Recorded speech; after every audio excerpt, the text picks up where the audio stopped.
The Small Business Administration, the SBA, has not only been incompetent on their day-to-day tasks such as managing large-scale projects like the CARES Act's EIDL program, but now reports also suggest that they have been screwing over small businesses out of millions of dollars and instead funneling those funds into corrupt multi-billion-dollar corporations every single year for decades and covering it up in a massive conspiracy. The corrupt actions of the SBA span multiple administrations from both political parties, Republican and Democrats.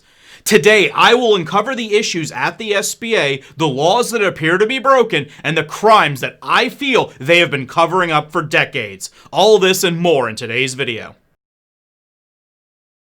Now, as my regulars will know, the lawyers that I have chained up in my basement get a little restless whenever I talk about laws and possible crimes. So I need to give a quick disclaimer to calm them down. I am not a lawyer, this video is for entertainment purposes only and it's not legal advice. All the scumbags at the SBA, they're innocent until proven guilty in a court of law, blah blah blah blah blah, you get the point. Remember, I'm just some dude on the internet, I'm not a lawyer, you should definitely seek legal counsel from an actual lawyer. Alright, now that disclaimer's over with, let's get on to today's video. Make sure you stay to the very end to see how the SBA's current EIDL rollout is breaking various federal laws and how you may be able to sue. Because this topic is so vast, I will be splitting it into two parts. The next video will come out on Thursday.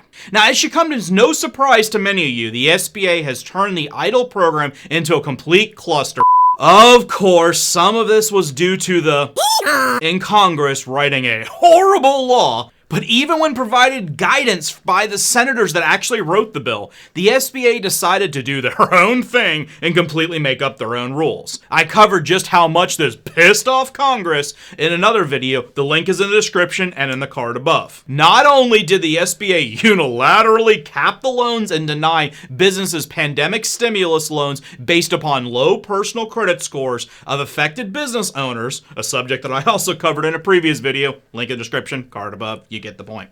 The incompetence of the SBA has caused personal credit information of at least 8,000 small business owners to be leaked online. I wonder how many of these businesses were denied stimulus due to bad credit, but they were actually victims of identity theft due to the SBA's carelessness. Now, before we get too deep into what's wrong with the SBA, it's essential that we kind of back up a little bit and give a quick background as to what the SBA is, why it was formed, and what its original intent was when it was created. The SBA was created on July 30th, 1953 by President Eisenhower by the signing of the Small Business Act, and it was a replacement for the Reconstruction Finance Corporation.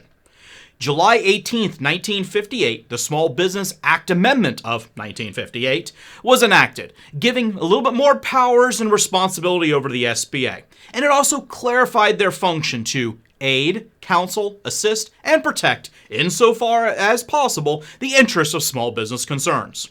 Kind of vague, but whatever. Over the decades, the SBA has survived several threats to their even existence. In 1996, the Republican-controlled House of Representatives planned to completely eliminate the agency.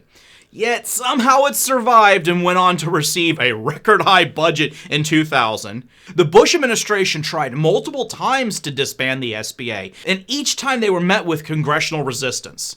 Although the SBA's budget was kind of cut a little bit back in 2004, it basically still kept going. The Obama administration initially disapproved of the SBA and supported completely disbanding it. Yet, after internal fighting, the administration made a complete about-face and supported the SBA's budget increases and even strengthened them through the American Recovery and Reinvestment Act of 2009. The SBA budgets were even further enhanced in the Small Business Jobs Act of 2010, and then finally in 2011, President Obama announced that the SBA would double its current rate in rural small American businesses with $350 million in the next 5 years. And this is really not a right versus left because the Trump administration supported the Obama-era SBA budget increases.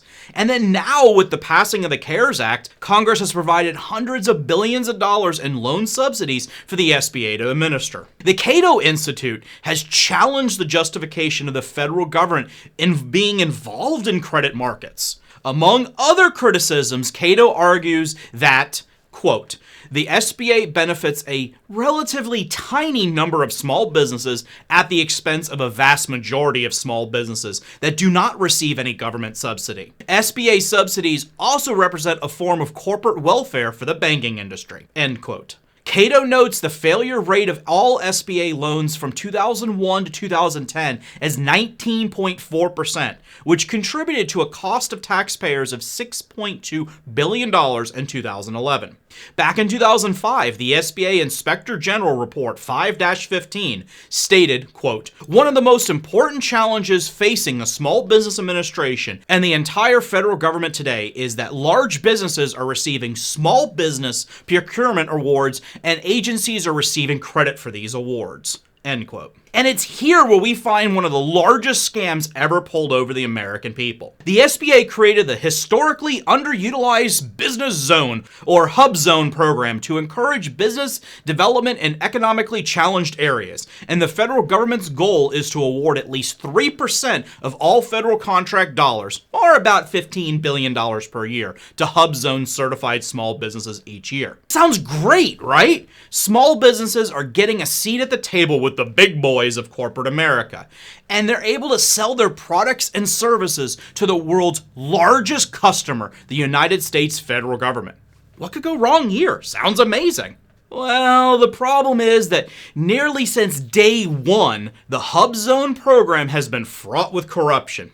Yes, of course, there are many great small businesses in Hubzone that have made a great, honest living.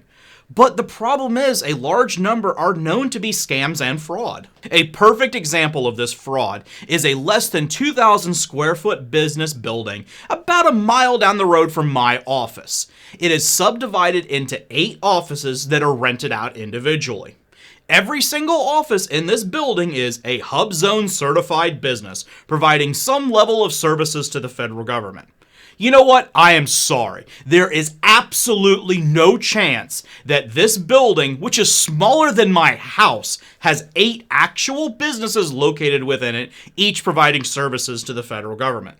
And this happens across the nation at an alarming rate, and they are basically a mixture of multiple different types of scams. One scam is where large corporations basically open up a little sub-office in rural small towns, just like the one that I live in, and they use that address on their contracts with the government.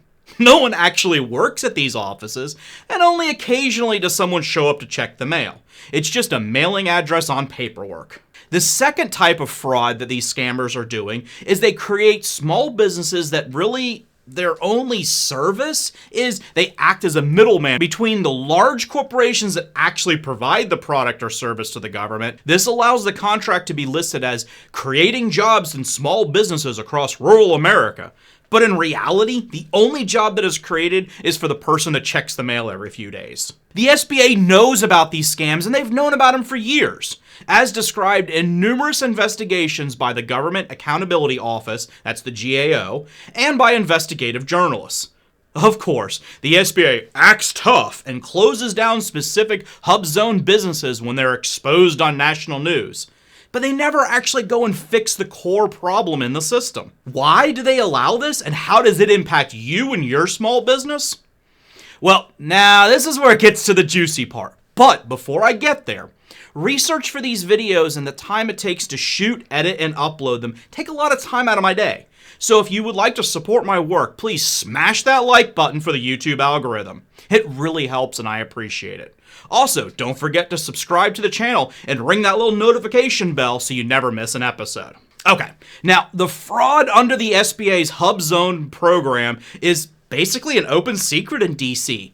And here's the reason why. Every time someone tries to shut down the SBA, it can never be done, and the SBA magically is able to keep their doors open and usually even increase their budget at the same time. The SBA allows politicians to tell their constituents that they are bringing jobs home to their small towns. It's as simple as that. Without the SBA's program like Hubzone, the politicians would be forced to admit that really very little of the annual $15 billion that's allocated to small businesses, basically none of it goes to small businesses, or at least very, very little. The SBA has been covering up this abuse because it benefits them to just kind of look the other way. But some in DC are starting to get sick of this BS, and recently Congress's watchdog arm called on the Trump administration to step up their efforts to police the SBA after finding significant risk of fraud and other resistance to oversight. The GAO targeted the Small Business Administration in a comprehensive new report looking at how the agency has used $2.6 trillion in economic relief funds appropriated for the response to the current pandemic. In the report, the GAO said that $670 billion Paycheck Protection Program, which offers small businesses loans that can be forgiven in exchange for maintaining payroll, had basically very limited safeguards and insufficient guidance and oversight planning. Also, the lack of clear guidance has increased the likelihood that borrowers may misuse loan proceeds or just basically be completely surprised that they don't even fully qualify for loan forgiveness. This kind of brings me to the current EIDL program and how I believe the SBA has been violating multiple federal laws and how they handle the applications for millions of small businesses. Oddly enough, I have not found anyone on YouTube talking about this specific violation of federal law. And if I'm correct, this bombshell will open up the SBA to a massive class action lawsuit. Now, because this video is starting to run a little long, and I want to cover all of this in great detail, I will split it into a second video and it will come out on Thursday. Make sure you subscribe to the channel and you turn on that notification bell so you will be notified first when the video is released. Thank you very much for watching, and I'll see you on Thursday.